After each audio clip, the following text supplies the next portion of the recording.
বলছেন, মদিনে জানে ওয়ালো যাও যাও ফি আমানিল্লাহ। জোরে বলুন সুবহানাল্লাহ। সুবহানাল্লাহ। যখন কোনো হাজী সাহেব হজ করার জন্য বাড়ি থেকে যায় তো বাড়ির মধ্যে একটা মিলাদের ব্যবস্থা করে, আর সমস্ত পাড়া প্রতিবেশী গ্রামের মানুষদেরকে ডেকে বাড়ির মধ্যে সুন্দরভাবে একটি মিলাদের ব্যবস্থা করে।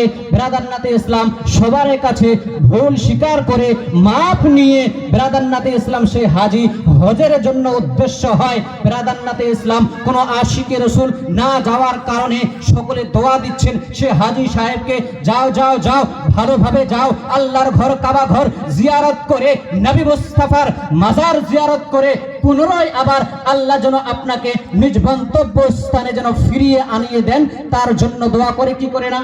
এই জন্য কোন আশিকে রাসূল বলছেন, মদিনে জানে ওয়ালো যাও যাও ফি আমানিল্লাহ, কভি তো अपना भी लग जाएगा बिस्तर मदीने में, ना दौलत दे ना शोहरत दे मुझे बस एक सआदत दे, तेरे कदमों में मर जाऊं मैं रो रो कर मदीने में।